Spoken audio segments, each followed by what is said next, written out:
Good afternoon and welcome everyone. Thank you for joining us today for episode 4, the P3 procurement process, P3s for municipalities, and as part of our 6-part webinar series. For those who don't know me, I'm Lisa Mitchell. I'm the president and CEO of the Canadian Council for Public-Private Partnerships, and I'll be introducing today's episode and our speakers. I would like to start off with a very big thank you to our sponsors, Amico, BLG, EPCOR, Fasken, Graham, and Mainline. Our goal at the council is to educate public owners and procurers on the P3 potential of their projects, when and where they make sense. P3s are not the right fit for every project, but they are a tried and tested solution that can work for many assets. At a time when government funding for infrastructure is increasingly tight, municipalities need more tools to procure and tap into private capital and expertise. For this reason, the Council established its Municipal Engagement Advisory Group made up of both public and private sector members who have experience with P3 models. The group has played a key role in developing our recent municipal recommendations and the P3 guide for municipalities.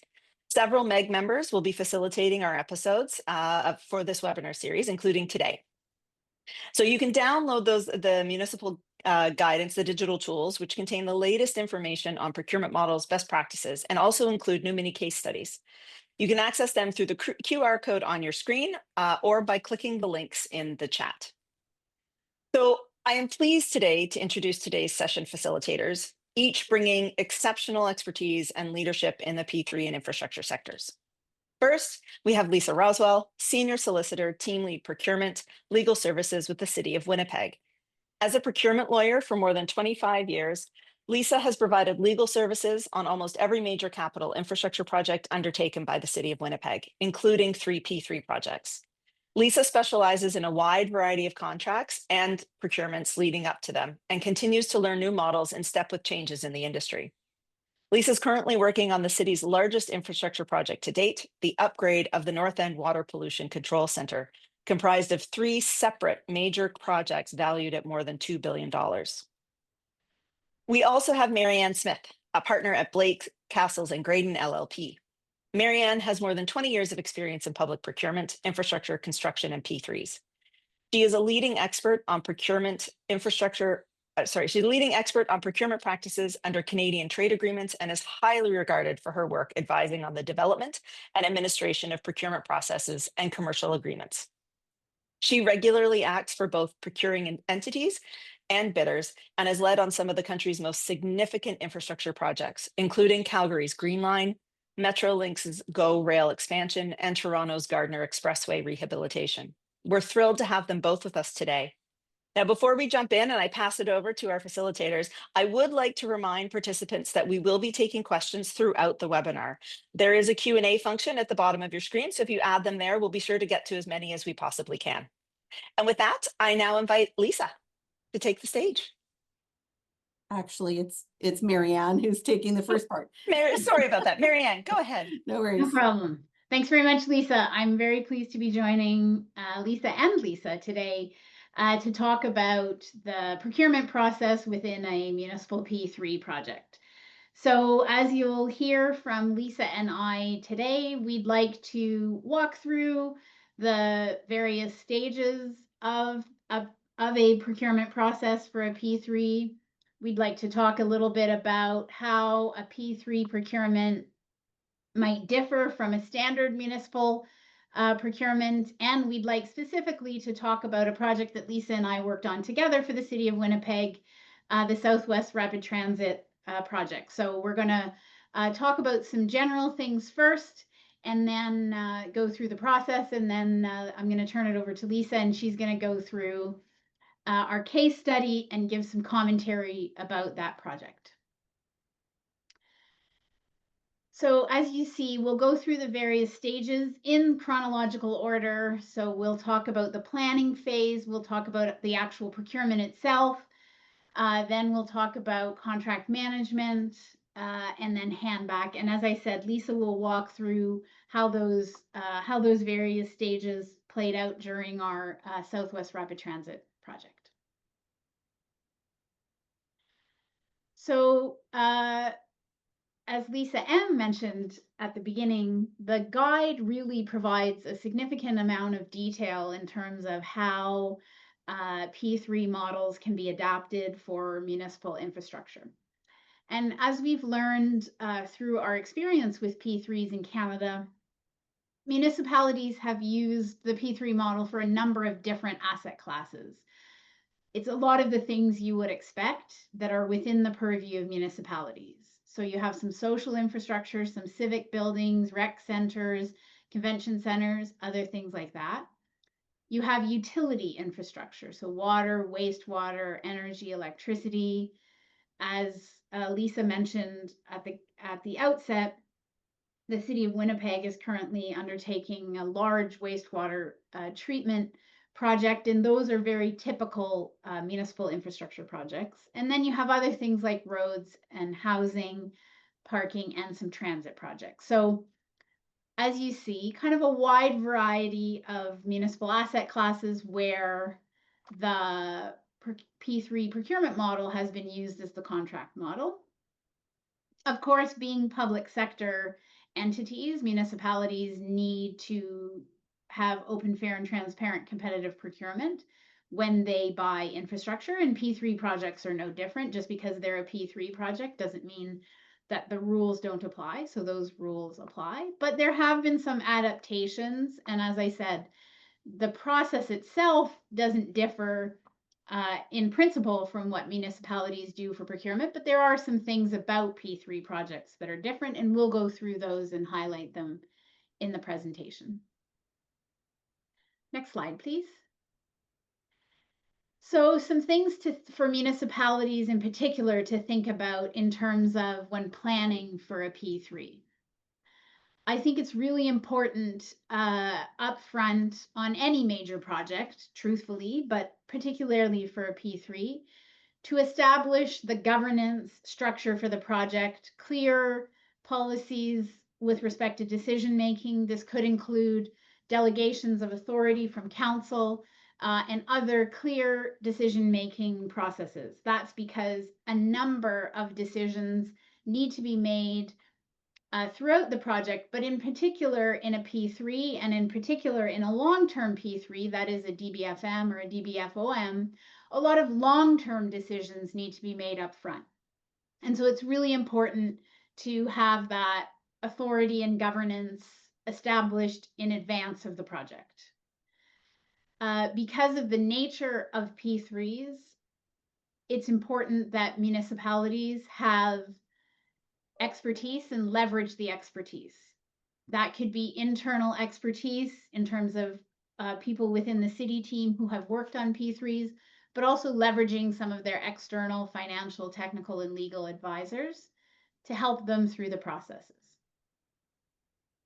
One of the most important features of long-term P3s is the service delivery and asset management aspects.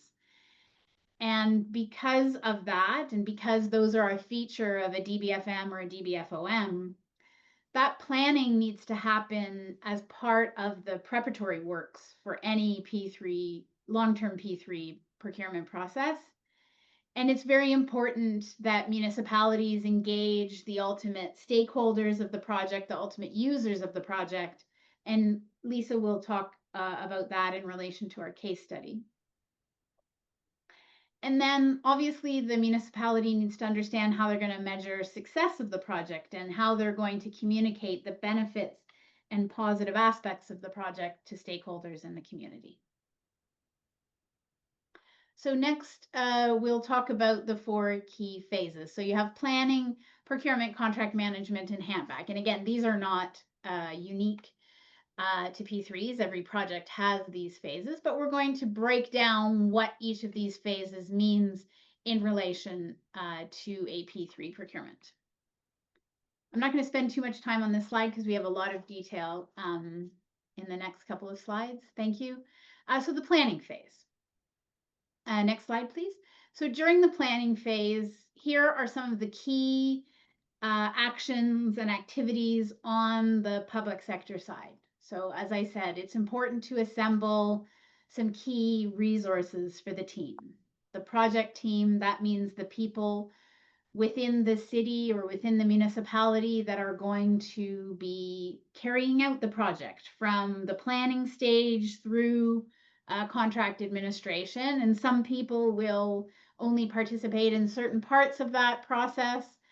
But overall, it's important to have that project team well established. And I think it's important to understand that those folks need to have time to be dedicated to the project, right? So it cannot be that everyone on the project team is simply doing the project on the side of their desk. There have to be some dedicated resources. And then obviously you're going to surround that team with some external folks to assist. And of course, engaging key stakeholders depending on who the project is. That could be the client group within the municipality, could be community members, could be other communities within the municipality who have a key role in determining the success of the project. Probably one of the most important, if not important, activities during the planning phase for a municipality. And we've seen on projects where this has been done well, and we've seen on projects where this hasn't been done well, in part because it hasn't been provided with enough time, but that's defining those operational and service requirements. And sometimes that means memorializing the way things are done at present, which may or may not be what is required to happen in the future. And that requires a lot of time, attention, and buy-in as you socialize those service requirements and service standards throughout the organization. And then it's important, again, like any good project, to have a good project plan. And so that means making sure that you have an understanding of the key dates and some milestones for the project. Next slide, please. So here's sort of a summary of what I've just described in terms of the phases. I'll just add to this in terms of the project team. You'll see on here we've added the fairness monitor. So we'll talk about it a little bit when we get into the procurement process, but it's very common in these procurement processes to have an external body that is independent of the municipality to oversee the fairness of the process. And of course, it's important in a project to make sure that there's significant community engagement as well, including in terms of Indigenous engagement.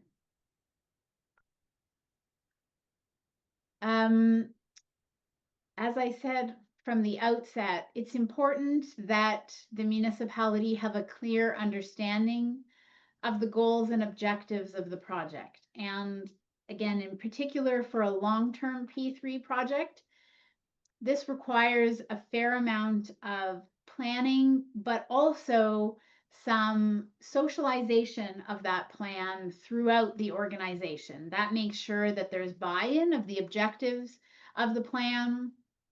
There's buy-in for the performance metrics, the service standards, and what is to be expected in terms of how that asset is to be designed, constructed, and then, if applicable, operated or maintained by the private sector.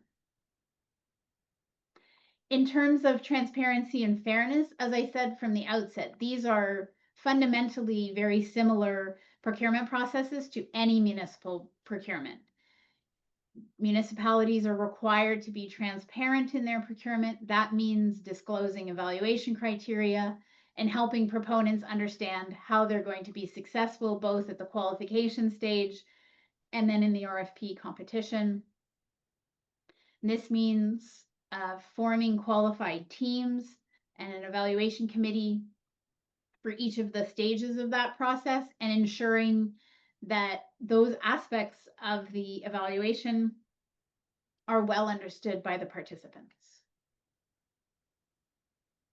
We'll move on to the procurement phases themselves. So typically, most municipal P3s have followed a similar path. There are two principal stages of the procurement itself. There's a qualification stage, and then there's a request for proposal stage. Again, I'm saying in general because perhaps there are some projects that have not followed this, but in general, those are the two procurement phases. Then following selection, you have negotiation. Then now with the introduction of collaborative contracting, you might have a pre-construction development phase where you're collaboratively designing and developing the project and de-risking it before you get to implementation. Then you have contract management implementation. And then at the end, you have some sort of handback or contract expiry process, followed by the termination of the P3 contract. And we'll go through each of these stages individually to further explore their role in a successful P3. Next slide, please. So the pre-qualification stage, these are the steps that you have in the pre-qualification. So you develop your pre-qualification document and you get whatever required approvals are within the municipality to release that RFQ. You put the RFQ into market, and we'll talk a little bit about what we typically look at in terms of evaluation criteria for a pre-qualification. Then you get the pre-qualification submissions back. Then you shortlist the bidders. Typically on municipal P3s, we would shortlist up to 3 successful consortia. And this would be comprised of all of the members of the team who would be carrying out the project. So if it's a DBF, it would be the designers, the contractors, and those who are putting together the financing. On a DBFM, it would be all of those and would include whoever is going to do maintenance or maintenance and operations. The purpose of the pre-qual is to find this shortlisted group of consortia to participate in the RFP. And we do that for a couple of reasons. We do that because we want to have a closed RFP, meaning the RFP is only open to those who have pre-qualified. There are a number of, and we'll talk about it when we get there, there are a number of interactive steps in a P3 RFP process. And you want to do those only with the teams that are qualified to do the project. Secondly, it's better for competition to have a competition among those equally capable of doing the project. That brings that drives the best competition for the municipality and allows the consortia that are participating in the process to understand the dynamics of the competition and understand who they are competing with. There's openness and transparency about that because they are aware of who the other consortia are that are participating in the competition. Next slide, please. So what do we do with the RFQ? So principally, we're looking at experience and capacity. So we're looking at these things that are on the slide here. We're looking at financial capacity.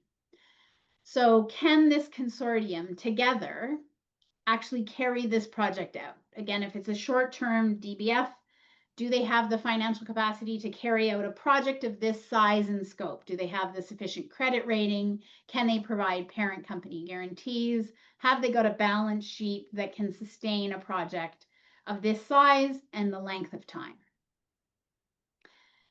Because these are financed transactions, these are project finance transactions, do they have the ability to secure necessary project financing, right? So that's both a financial capacity question, but it's also a question of experience. Have they had prior experience raising money, raising the kind of money required for the project? Again, in terms of the duration, in terms of who the lenders may be in this transaction, and the size. And then you're looking at their experience, the resources of the team. Have they been able to carry out projects of similar size and scope to this project? Do they have the people? Do they have the people to fill the key roles for the project sufficiently? And have they demonstrated that they can carry out the project in a way that addresses the project challenges, right?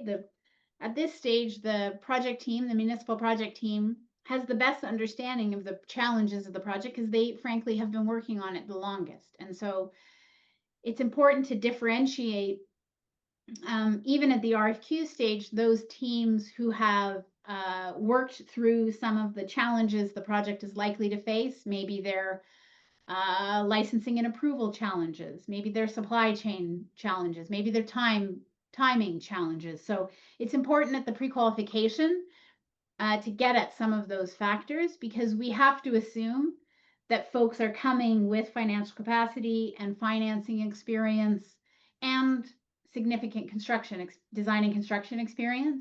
And so really looking at things like project specific issues, project challenges, those are ways that teams can differentiate themselves at the pre-qualification stage.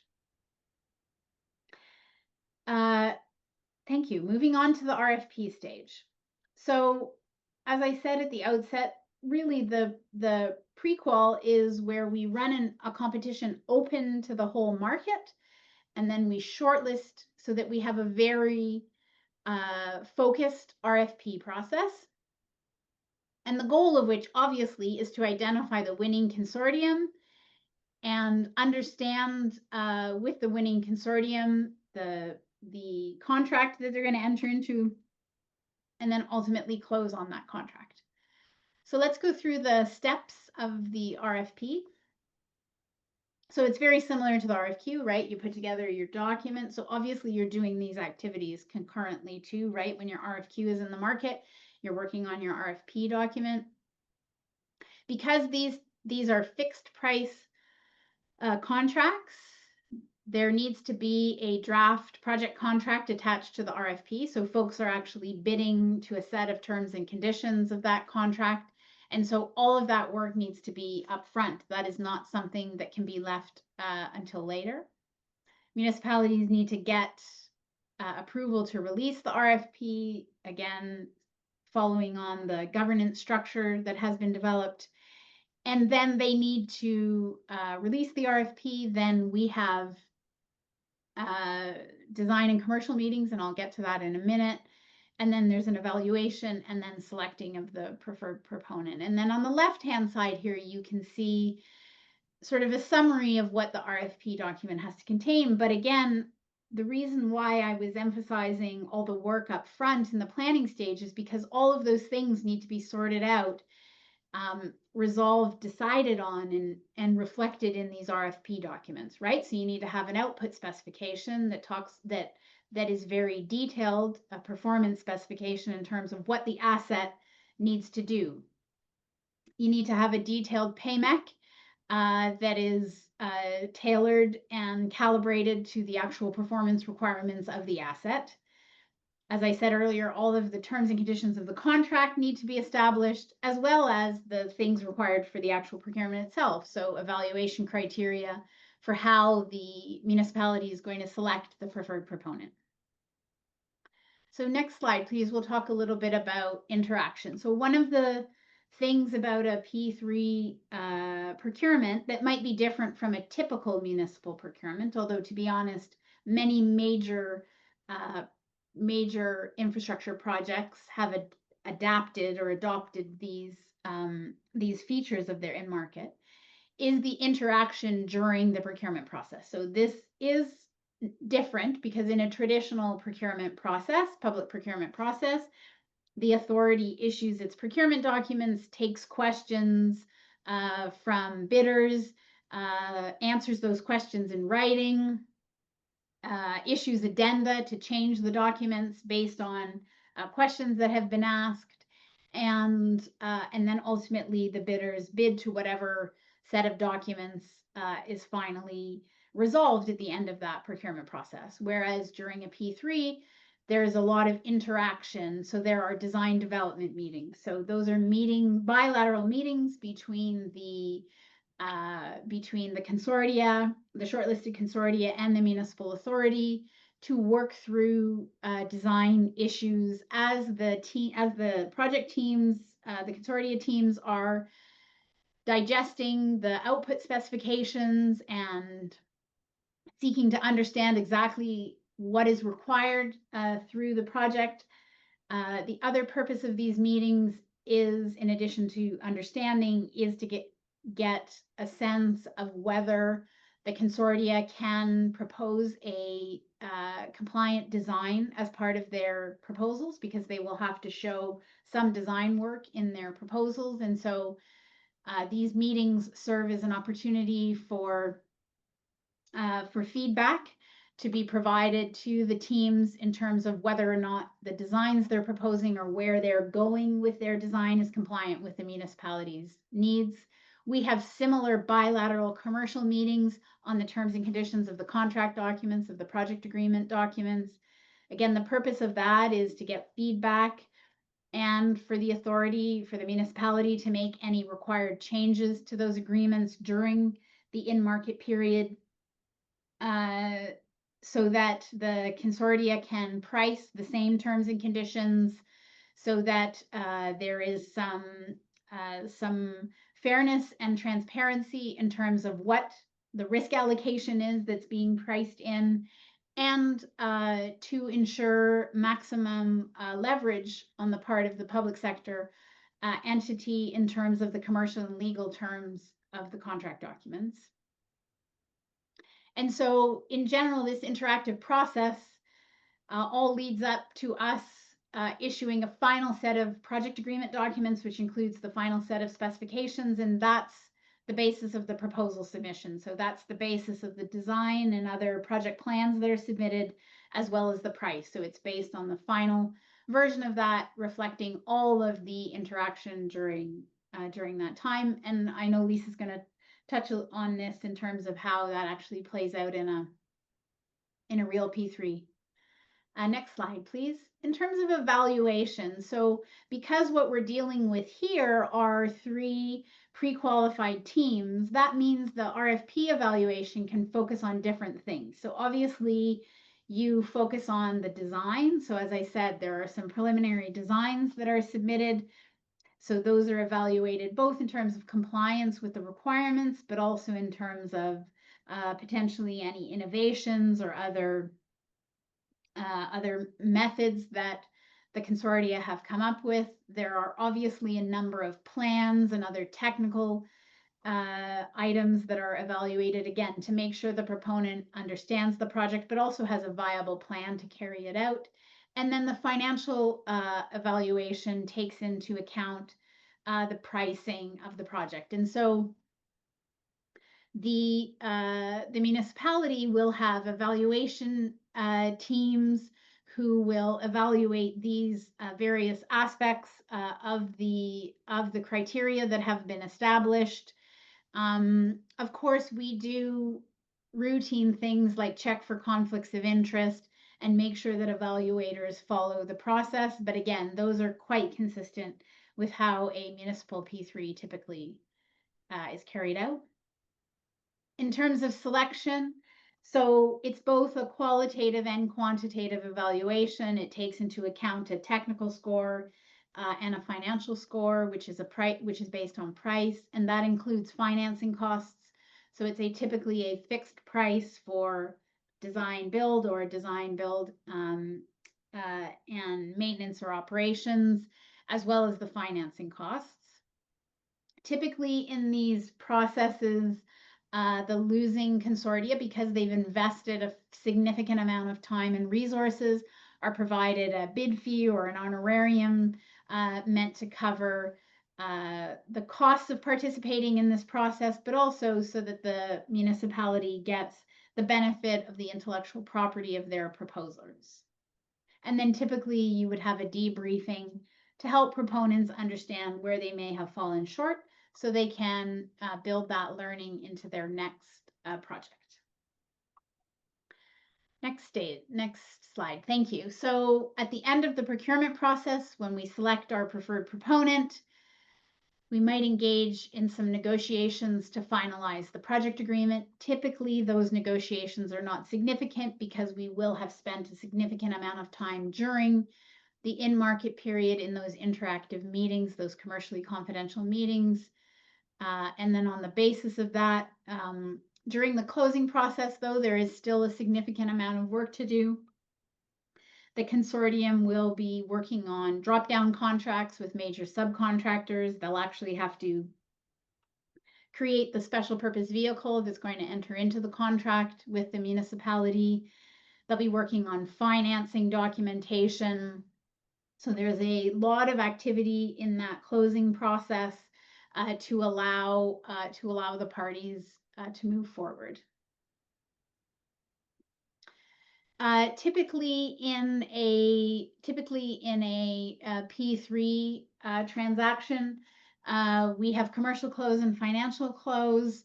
Commercial close is when we actually sign the project agreement, and then financial close occurs shortly thereafter, typically on the same day, sometimes separated by a day or two, but it's typically on the same day. And financial close is when the financing is finalized, and actually the consortium, the project co-entity, actually receives the funds from the financing. That's the day the borrowing happens, and then the project is funded, and off everybody goes.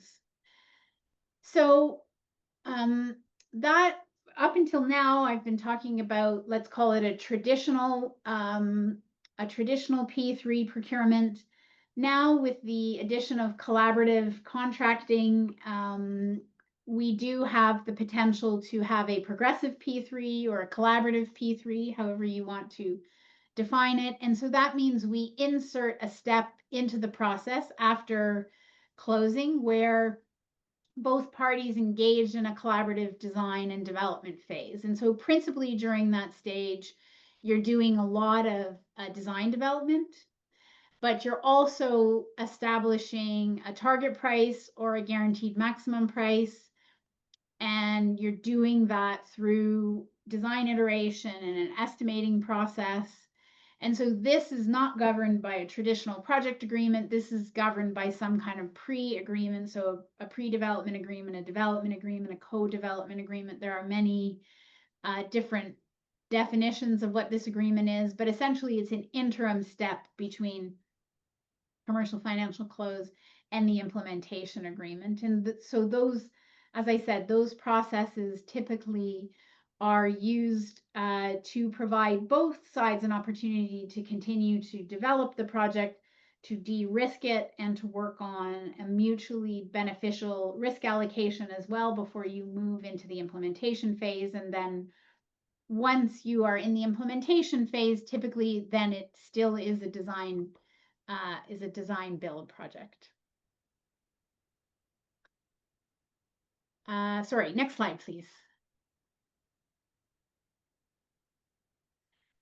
So I would say the collaborative P3 model is being adopted in situations where there is a desire to use that time, and it is investment of time and resources by the municipality to do some collaboration, but also to further develop the project before the private sector, before the private sector consortium has agreed to a fixed date and a some kind of fixed cost, either a GMP or a target price with a pain share, gain share. But essentially, that is the time that is what that time is used for. And of course, the private sector party is compensated for that time, that co-development time.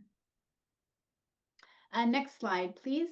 So in a progressive P3, in addition to the project agreement, you're going to need some kind of development agreement. And so those agreements reflect what the services, the steps that are on this slide here in terms of what's happening in that time period. The only other thing I'll touch on is that because the parties haven't agreed to an implementation agreement yet, there is an off-ramp. So it is possible that you get partway or all the way through a development phase, which we have seen play out in the Canadian market in a couple of instances. You get through that development process, And for a variety of reasons, could be budgetary, could be timelines, could be viability of the project, the parties ultimately agree not to move on to an implementation phase, in which case one or the other takes an off-ramp, and then the parties never get to an implementation. Next slide, please. I'm going to try to get through contract management and handback in a timely way, so I can turn it over to you, Lisa. So once the implementation agreement is signed, sorry, next slide. Once the implementation agreement is signed, then you're into contract management. And obviously there's a lot that's happening at this stage. I'll only be able to touch on a few things, but obviously for the municipality, again, this is like other contracts, although I will say there is a lot of time and resources that need to be applied to actually engaging in contract management of a P3 contract. It's not the case that once the contract is signed, you can kind of turn everything over and come back when the consortium is done. There are processes that need to be put in place to oversee all the various stages of the process. And obviously in long-term P3 projects, it's really important that the key stakeholders in the municipality remain engaged so that they understand the asset that's being handed back to them at the end. Next slide, please. So I'll just touch on a couple of key elements of contract management. So performance monitoring, I'm going to touch on. Every P3 project has a very detailed performance regime that is tied to the payment mechanism, where the contractor is assessed on how they are delivering the services. This requires active engagement from the municipality to make sure that that is being tracked. It also requires the private partner to be actively reporting and being transparent about how that process and how they are doing, because a lot of this is based on self-assessment, and so they're reporting, and it's really important for the municipality to be engaged in that performance monitoring. And then I'll just touch on stakeholder engagement. So obviously, as with any major project being carried out by a municipality, it's really important to engage, and the private partner in a P3 project is an important partner, frankly, in helping the municipality to build public trust and to ensure appropriate communication with the public, with key stakeholders as the project progresses. Next slide, please. So the last stage is handback. And so handback is important because if the municipality is taking over an asset at the end of construction, obviously it's important for them to understand every aspect of that asset, because they will immediately take over operations and maintenance. And similarly, at the end of a long-term P3, typically the municipality is taking that asset back, and it will be part of the long-term assets of the municipality. And so it's really important that there are good handoffs in both of those situations. Next slide, please. Some considerations for handback, and as we know, there have been a number of P3s in the Canadian market, and so some of the very early ones are coming up on their expirations, and so I think we will draw on some more lessons as that happens, both on the public sector and private sector side. But obviously some advice in terms of being prepared for that. It's really important to start that early, right? So, and in a number of P3 contracts, there are provisions for expiry, transition, handback, and other things. But again, it's really important to make sure that the municipal staff are trained and have knowledge transfer of information from the private sector consortium. Hopefully you've defined asset condition and handover in a detailed way in your contract so that when you get to that time, it's well understood by both sides what the expectations were in terms of handback and whether or not the assets are in the condition, because that's actually part of the value proposition of a P3 transaction for a municipality, is that unlike maybe in a traditional municipal project where the asset degrades over time because it hasn't been properly maintained or it hasn't been maintained in a proactive way, the theory of a P3 is that the asset should come back to the municipality in a fully functional and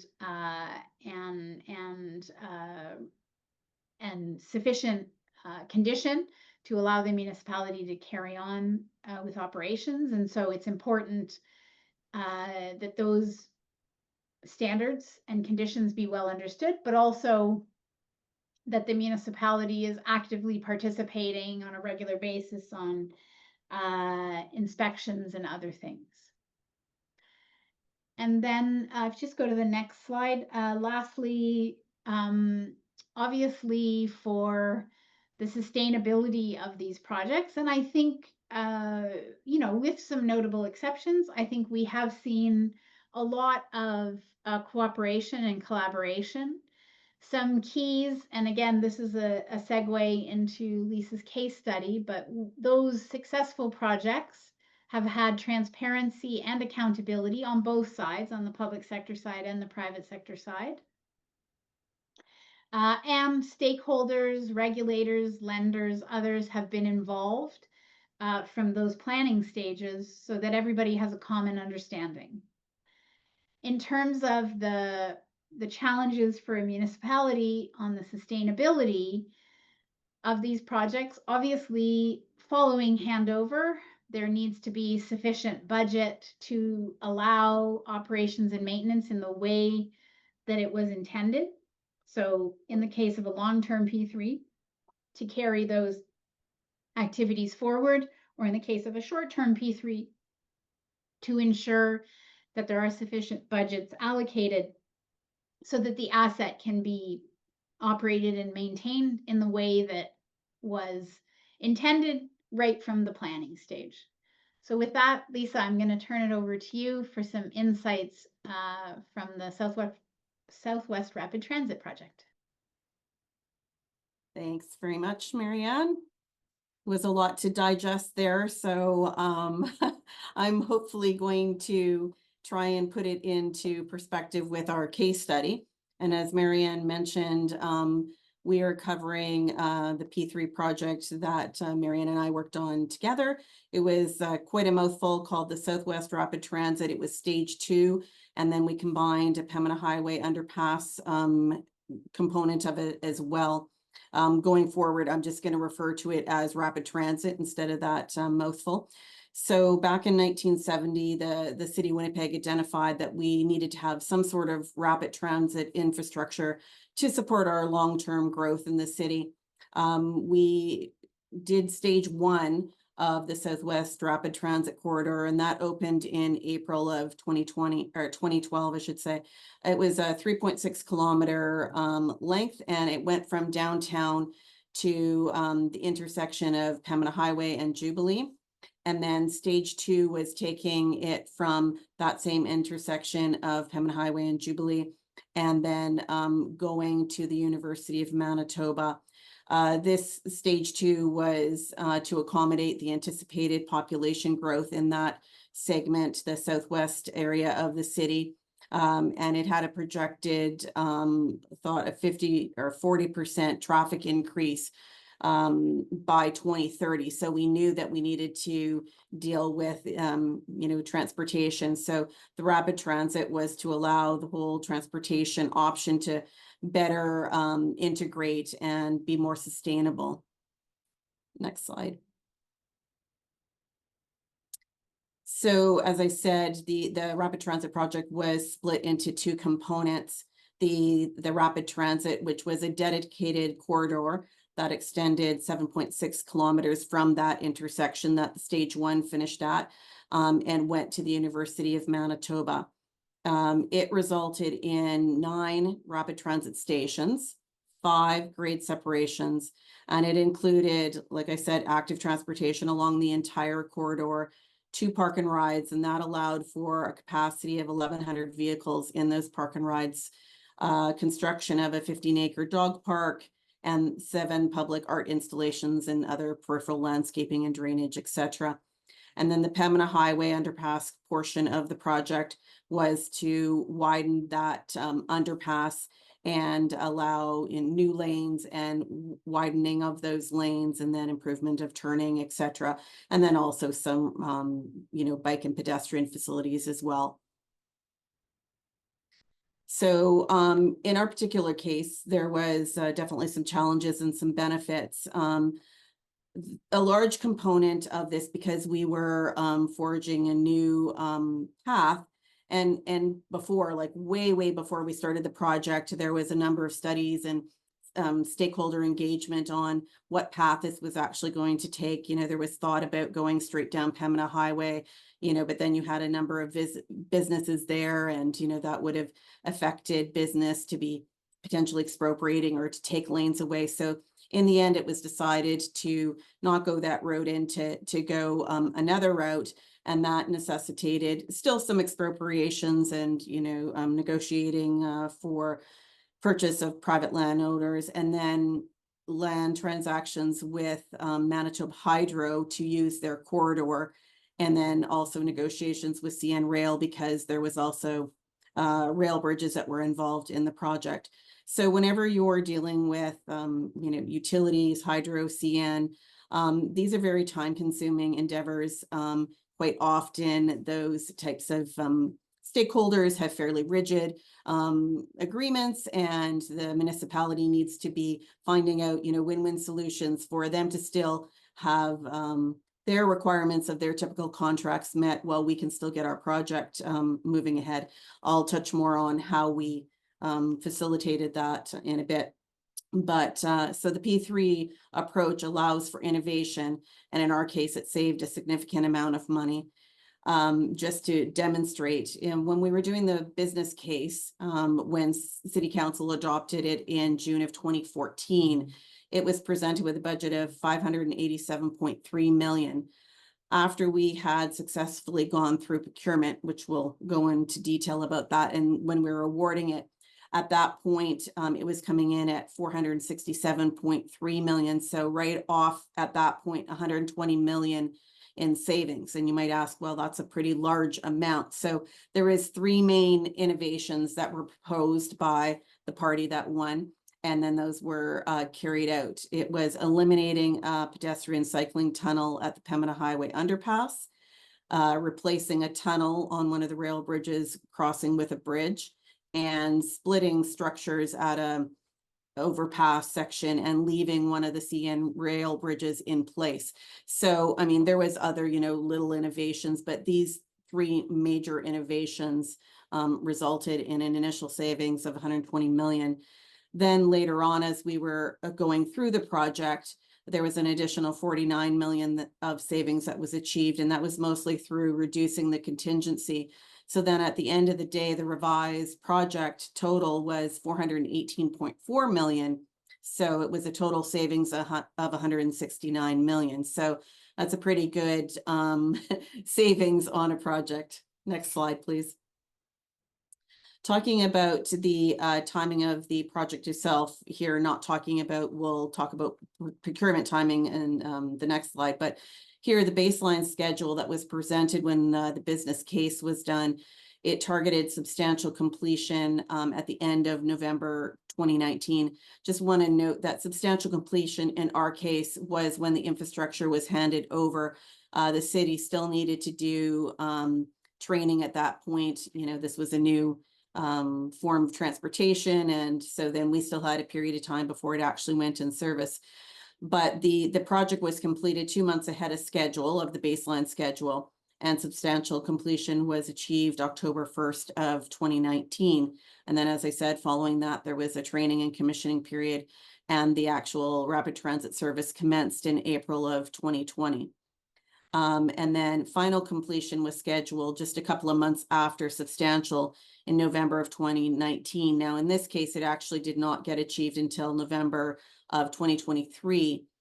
There was various difficulties with establishing landscaping and a few deficiencies that needed to be finished off. But even though that was several years after it was planned, it really did not affect the operation of rapid transit or the maintenance period. It didn't have an impact on the success of the project. So now dealing with more the timelines of the procurement aspect of it, in June of 2014, the public service at the city received council approval to proceed with the project using a design, build, finance, maintain, delivery model, the P3. In September of that year, the RFQ was issued. And as Marianne mentioned, that's broadly to every party who thinks that they're qualified to do this type of project. Then in July of 2015, the RFP was issued to the 3 teams that had been shortlisted through the qualification portion of the procurement. In May of 2016, Plenary Roads Winnipeg was selected as the preferred proponent. And then June of that year, the project agreement was executed, and it had a 3.5-year design and construction term, and then a 30-year maintenance and rehabilitation term. So on to the planning phases. In order for City Council at the City of Winnipeg to approve a P3 model, it's a requirement to have a value for money assessment. Now, at the time that rapid transit was commencing, we actually had P3 legislation in Manitoba, and that also required a VFM study and then a fairness monitor, and that the fairness monitor do a report at the end that was public. Now, even though the P3 Act was repealed in 2017, the city still conducts all of those same things. We still do a value for money. We have fairness monitors on any type of project that we consider to be a major project. And right now, a major project is about $24 million. Now, it changes, it escalates up per year, but we're currently around that figure. Now, in terms of the planning, it's very important to engage the different experts. So there'll be like a technical expert, the owner advocate, financial experts, and then external legal.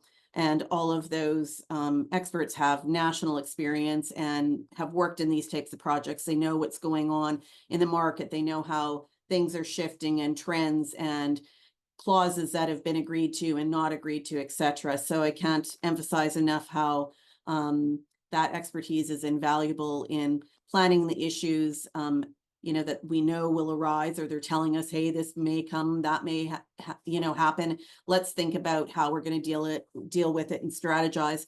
And then as you're going through the project, when things do happen and there's hurdles, then you're able to react to them because you've got this expertise backfilling the local people to say, oh yeah, we just saw that on such a project, and this has been done or that's been done. So it's very important to get not only the internal team in place, but the external experts in place. Next slide. So in our case, as I mentioned, we knew that our dealings with CN were going to be extensive because there was various bridges. And so we involved them right in the planning stage and throughout the procurement. When we were conducting the commercially confidential meetings, they were at the table hearing what the various proponents were saying, the troubles, the issues, so that they could be dealing with it, firsthand, not reactive.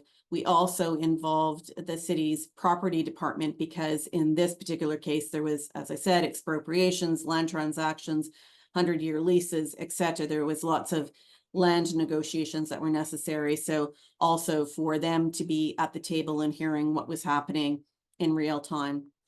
So with Manitoba Hydro, we negotiated an agreement for them to complete some early works, and they relocated a transmission line. Now, I see it actually says $7, but actually it was $7 million worth of work. The M is missing from that. So that was a significant portion or segment of work that was done ahead of time, so that once we did close on the P3, they could just get going. They knew exactly where they could start building, and that had already been taken care of. So also the city had a strong desire to have a portion of the transitway, the part that was at the University of Manitoba. It was Stadium Station. And we now had our stadium in the city had moved to the U of N. And we wanted to complete that segment prior to the 2017 Canada Summer Games, which were being held in Winnipeg, so that the stadium, didn't have construction going on there, and that portion of the rapid transit way, was not under construction. So we also included this early access works deadline of June 1st, whereas earlier I discussed that the substantial completion wasn't until the fall, but this component was going to be completed. So next slide. So on to the procurement phase. So the RFQ was issued in September of 2014 with the intent to shortlist to 3 bidders. This was very positive. We had 5 bidders to this. Nowadays, it's getting much harder to get more bidders than you're planning to shortlist to, but we had 5 submissions, all of which met the minimum requirements. And the shortlisted proponents in our case were Red River Infrastructure Group, Wind City Transportation Partners, and Plenary Roads Winnipeg. Thereafter, we released the RFP to those shortlisted proponents, and the technical and financial submission deadlines were in March of 2016. So then we went on to the evaluation process, and I'll get into it in more detail, but there were requirements for pass-fail and thresholds within that. We go through each submission and evaluate in accordance with the evaluation criteria, and then the highest scoring is the highest ranking proponent, and that's who's selected as the preferred proponent. So this is an actual snapshot of the RFQ evaluation criteria in our project. You can see the various components that were looked at in order to determine whether they were qualified. And then in the second column, these are all the sections within the actual document that speak to that, so that they can go back and say, oh, exactly what is it that they're looking for in order for me to demonstrate, that I've got design capacity, or, what have I done before? How do I show my experience? And then the third column shows the weighting, how many points are going to be given to that particular component, so that anybody who's bidding on it can, say, oh, well, there's only 10 points for this, so that's, less important.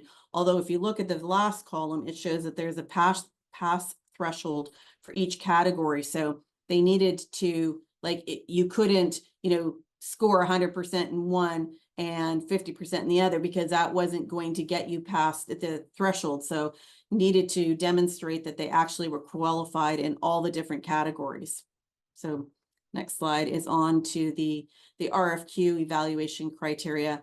So it's a little bit hard to see, but here is all the breakdown of the technical submission, and you'll see the top line on the left is the total. So there was 250 points total for technical, but then looking below that, there's all the breakdown of that. Again, they can go and see what's more important, where am I going to focus my time, or, knowing what they need to do. And, is, such and such a person going to be sufficient to get the points that we need, or do we need to pull that person off of another project so that we can get the points that we need to here?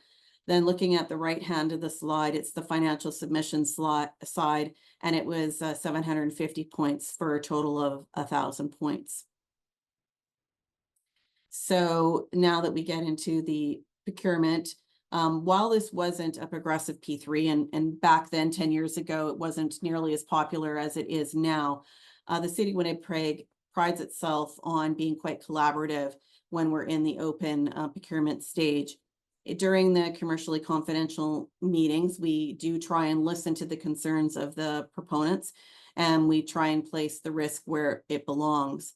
And then the project agreement, as you're going through the commercially confidential meetings, you're listening to, in this case, the 3 proponents, and one asked for this, and 2 asked for that, and then you're weighing do we really need to make this change because only 1 out of 3 asked, or if all 3 asked for this change, then you're like, oh, well, I guess we really do need to make that change. Or if you decide not to make that change, then you know that you're going to be paying more because they're going to be building in some risk for that. So then as you're going along with the commercially confidential meetings, then you're making revisions to the design build agreement as you go along until you finally get to the final version. And both the technical, the output specifications and the commercial terms are changing, so that when you've taken all of that negotiation back and forth into account, then you have the final version and all 3 parties are bidding to the same document, both technically and commercially, so that it's fair.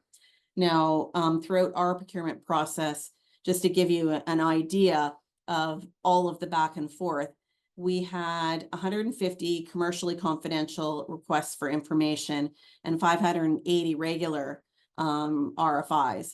We issued 70 addenda during the open period. So this is all of the back and forth, in addition to the commercially confidential meetings where you have a chance to sit down and talk. But between each of those commercially confidential meetings, there's these flurry of RFIs that are going on. And it's important to respond as quickly as possible with as much detail as we can, so that the proponents who are preparing for their next, presentation at the technical meetings and the commercial meetings, they're prepared with their questions and we can have like a very productive conversation. Now, I want to highlight that there's 2 different types of RFIs, confidential and non-confidential. Usually a proponent would submit something confidentially if they thought that, some sort of intellectual property or, something that was commercially sensitive was included in that. And if we get a commercial RFI, we will say if it's, just based on them, then we will answer it confidentially. But if it's something where we think that really it would necessitate a change to the technical requirements so that all the proponents had the benefit of that, then we give them an opportunity to either withdraw the RFI or to submit it as a general RFI. And then a general RFI would be responded to most times with an addenda, so that all the proponents have an opportunity to be, changing something technically. Now, you have to be very sensitive when you're doing these addenda, not to be giving away something that may have come as an idea. So the technical requirements would be changed in a very general global way to allow different innovations, and not to give away what that party who may have presented something through an RFI came up with. So it's a difficult dance. You want to be careful not to, breach any confidentiality and commercial sensitivity of the proponents. On the other hand, you are trying to get the best proposals. And so, so those RFIs are really important at that stage. So moving along the procurement stage, you go to commercial and financial close. Now, between when the preferred proponent is identified and commercial close, there's a lot going on. Marianne mentioned about the drop-down agreements, lending agreements. You're looking at the special purpose vehicle or corporate structure of the preferred proponent. And then the whole team on the technical side is also doing their due diligence. They're looking at the technical submission and, looking to see, is there anything that we need to clarify or negotiate or make sure it's included. And so in our case, the city of Winnipeg team actually went to Toronto to complete the commercial close and the financial close, because both the experts on the city side, which were Blakes and Deloitte, and on the proponent side, were all resident in Toronto. So it just made more sense to go there in that case. And I mean, I remember it was very exciting, but stressful at the same time. We were still completing land transactions and getting them signed the night before commercial and financial close the next morning. I think Marianne got 2 hours of sleep that night. And so then when you get to the financial close and you're setting the actual rates, it's a very structured, regimented process, and it's important to have experts who understand this process engaged. We also engaged a financial firm from New York to actually set the rates with our parties. So that was exciting. On to the next slide. And so once you've signed the contract, you get onto the contract management phase. Slide. So here we had both an internal team, city personnel that were dedicated to the project. As Marianne said, you cannot be doing these types of projects off the side of your desk. There might be certain people who are, just weighing in, they're a subject matter expert and they're only, just being called here and there. But it is important that you have a dedicated team within the municipality to deal with a project. In our case, we also had an owner advocate, and they had been working on the project for many, many years.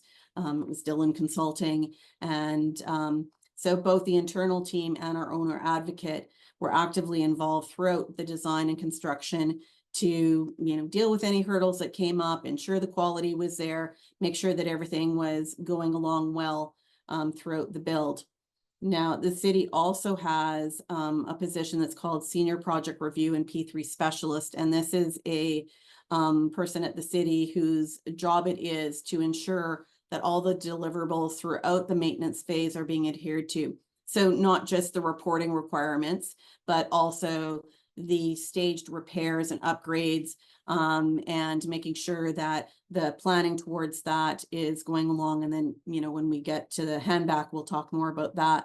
But in this way, the benefit of P3s is that your asset is needing to be maintained at a certain quality throughout the whole 30-year. And as Marianne said, when you get to handback, you're getting something that, I don't know if it's exactly the way it was when it was first constructed, but it's certainly very close. So it's not like it's 30 years of deterioration. You're getting something at a point where, okay, now, now you're going to have to maintain it, but it's not like you need to do it upon taking it back. That's already been taken into account. Next slide. So we do get to the handback stage now. Next slide.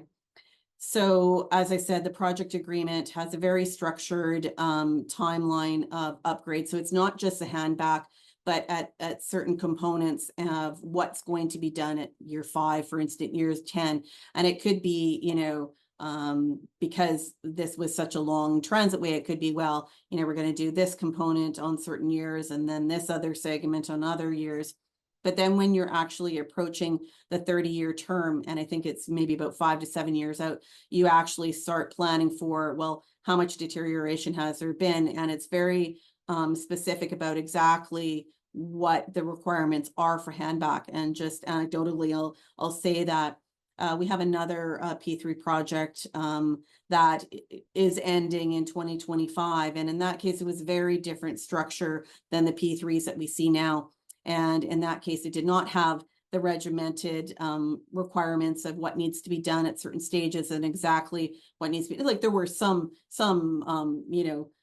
ideas in there, but I'll just say, nobody who was there 30 years ago is still here now. So it was much harder to figure out exactly what needed to be done. And some of it needed to be negotiated in terms of, okay, what exactly are we going to do?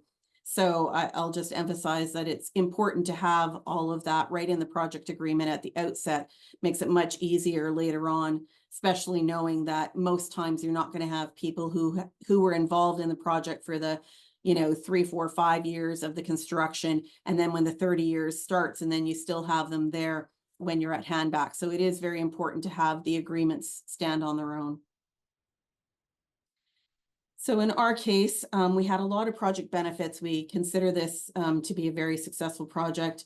It increased transit ridership. It reduced the traffic congestion as well as decreased travel time. It improved the transit service and schedule reliability because now we had a dedicated rapid transit that wasn't having to have any lights or any other, well, I mean, there's a few intersections, but for the most part, it's able to just go along the transit way. It allowed for transit-oriented development. Of course, it benefited the local economy. It revitalized the downtown to an extent because now a student could go right from the university to downtown. So, you could have students who wanted to live downtown and knew that they could make it to the university fairly quickly using the rapid transit project or corridor, I should say. And then there was environmental benefits with not only automobiles being reduced for people who were using the public transit, but also all of the active transportation along the way. And I will say that the University of Manitoba mandates that unless you live outside the city and you can get an exemption, but if you live within the city, they actually take it off of your tuition, or they charge you for having a transit pass. So it incentivizes students, because otherwise you're paying for something, and then if you decide that you still want to take a car, then you're double paying basically. So it really incentivizes students to use that rapid transit project. Next slide, please.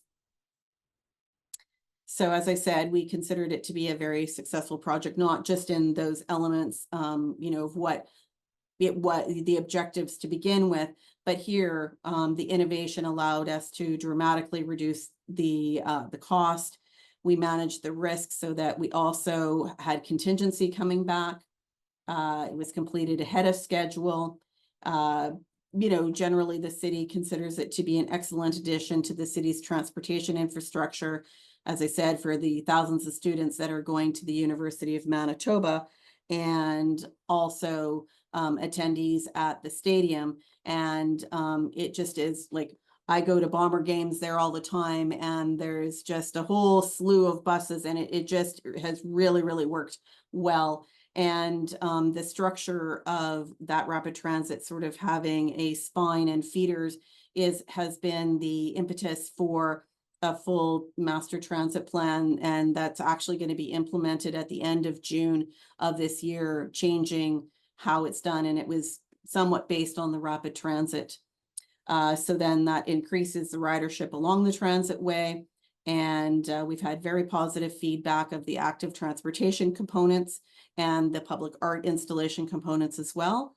And if you're interested in actually looking at any of the documentation in further detail, all of the procurement documentation, as well as the design, build, finance, maintain agreement. But I will mention it's the first draft of what we negotiated. It's not the final signed version because, of course, there was commercial negotiations on those. So that's between the city and the party that signed it. But it's a very good indication of our starting position. And, if you're thinking of doing a P3 project, a really good guide. And I think that is the end of our case study. So I think we do have some time for questions. I was not watching what came in, so we'll throw it over to the other Lisa. Yeah, no, thank you so much, guys. That was really great. And I mean, the procurement process is long. There's a lot of varying layers. So I encourage anyone, if there's any other questions, to, please, the Q&A portion function at the bottom of your screen. But there was one question that came in, Marianne, actually, when you were talking about the process, but I wanted to hold, because I think that this is a bit of a different conversation, because we are now seeing progressive P3s in the market. They are still relatively new. I mean, I think to some degree, and you can correct me if I'm wrong, we're still learning a little bit about the processes that go along with them. And you did talk about a bit that extra step, but are there other differences? And in particular, this question kind of points to sort of details around, performance requirements, payment mechanisms, in terms of, where they are in that process. Are there other things of note that differ in the progressive side? Yeah, no, it's a great question, and thank you for it. And yes, we are most certainly still learning and adapting, right? We're like the original P3 model, which we brought in from other foreign jurisdictions and made it Canadian with our own ways of doing things. We're doing that with the collaborative models, including adapting it to the P3 model so that the end state is still a P3, but the mid part of the process is collaborative. I would say on a collaborative P3, the principal differences are when you're doing some of the activities. So because a traditional P3 is a fixed price contract, fixed price design build contract, or DBFM contract, for example, and because you're financing all of that up front, you obviously need to have a fixed price and a fixed schedule and a fixed risk allocation, right? So you need to essentially have a contract that contains all of those requirements we talked about during the presentation here. Whereas in a collaborative model, you're negotiating and collaborating on a number of those things. So the technical requirements, performance standards, you don't have a price up front, right? You get to a price after the end of the development phase. And so I would say the sequence of those activities changes. The procurement process has a much shorter in-market period. You're probably still doing some commercially confidential meetings on some commercial and maybe a few technical things. But for example, you're not doing the intense design meetings that you have in a P3 project because they're not submitting a design as part of their submission.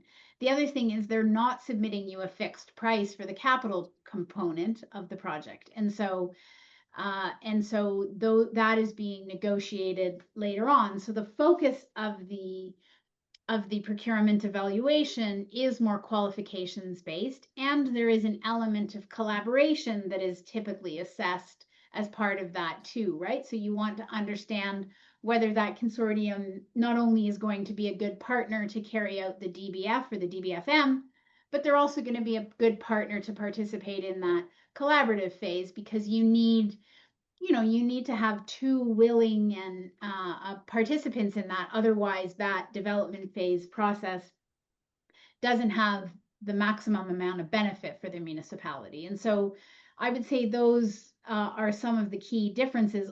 A lot of the same activities, they're just done in a different sequence, let's call it. Yeah, and I think, and that's really helpful, I think, for people to sort of understand, because you're not throwing the baby out with the bathwater. You're just kind of reconfiguring how you go about things. I think it'll be key for us, and something we're thinking about at the council, working with our partners, is how can we take some of the how-to documents that have been produced over the years and adapt them to sort of demonstrate what some of these different approaches are, and how you can still achieve the same goal. It's just your process to get there is a little bit different. There's one other question, Lisa, I'll throw this one to you, about working with city council. This is a great question because, there's a lot of, we've always talked about the success in the market as having sort of your champions at the official level, but you need champions at the political level too, to really sort of ensure success. So can you talk a little bit about how you would work with your city council? How would you inform them on sort of the model or the process that projects are going through, and then maybe just talk a little bit around sort of council and their authorities vis-a-vis sort of the project team as well. Yes, well, that has changed a little bit over time. I mean, this project, the case study that I talked about, as I said, we had legislation in place at time. We do need council authority in order to do a P3 project. So right off the hop, you need to be having some buy-in. At the time, there was P3 Canada that was giving the money. So that was a huge benefit at the time. And then you could demonstrate what the benefits were. It was almost, like a different funding model. And so I remember that we had various seminars, council seminars, because, of course, council is open and you don't want to get into all of these details and education. So we did have some council seminars to explain ahead of time going, prior to going, asking to go down this procurement model, and then also explaining some of the value for money and things like that. So there's that. And then, as I suggested, there was these innovations, and then, explaining some of that in seminars and trying to do some of that education. It's very difficult when council is open to find that line between explaining all of these business elements of what's going on in a major project, and knowing, if you're discussing it right at council, then, the whole world is listening. So you have to be careful about, what is appropriately in the public forum and where those politicians need that information, but maybe not in the public forum. So there's, I would say, a large, education component.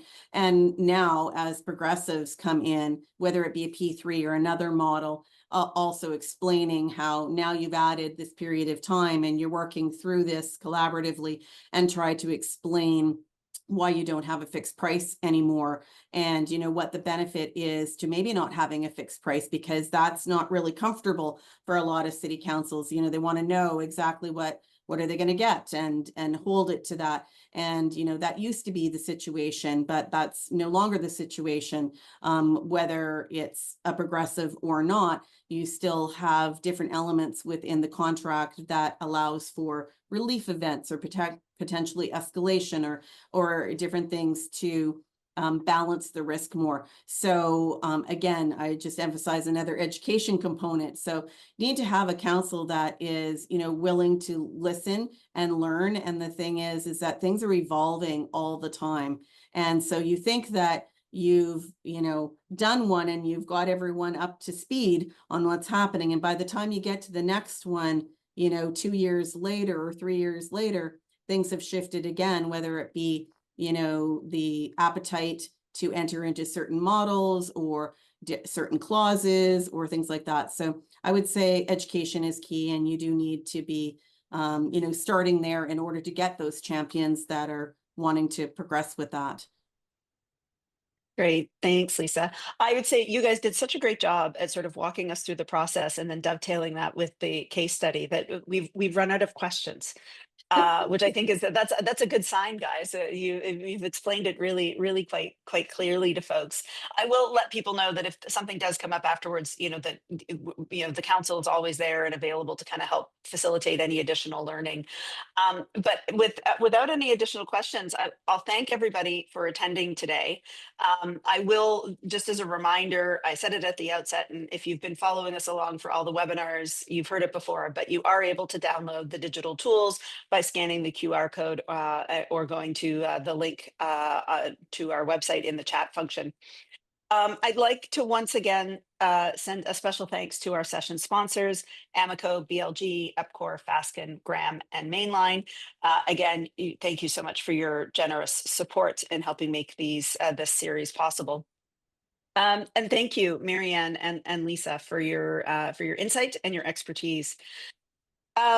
We look forward to seeing everybody again on Tuesday, June 3rd. That's episode 5, Building Expertise, Advisors, Resources, and Challenges, which will be co-facilitated by Greg Oberti, Partner Capital Projects and Infrastructure with PwC Canada, and Tracy Kyle, Director of Engineering, Public Works, and City of Mission, BC. So please do come back for episode 5 as we get closer and closer to the end of our 6-part series. You will receive a calendar invite for the sessions, but if you have any challenges, please don't hesitate to reach out to my colleagues, Rachel or Samar, who will be able to help you out. I will also let people know, for those who have participated and I hope anxiously await for it every year, we will be opening our registration for the conference on June 1st, or the beginning of June. Canada's Infrastructure Conference, once again for its 33rd year in Toronto. A little bit earlier this year for those who are regular attendees, we're October 27th and 28th in downtown Toronto. Our program will contain sessions of special interest to municipalities, as well as panels on big ideas of infrastructure, the big ideas that the infrastructure sector is encountering. So we will be, big focus will be on the priorities of the new federal government, how we can build out and support our infrastructure to bolster the Canadian economy, increase our resiliency of communities. And if you have any questions or ideas or speaker suggestions, please reach out to us. I will also note as well, too, a few items of interest.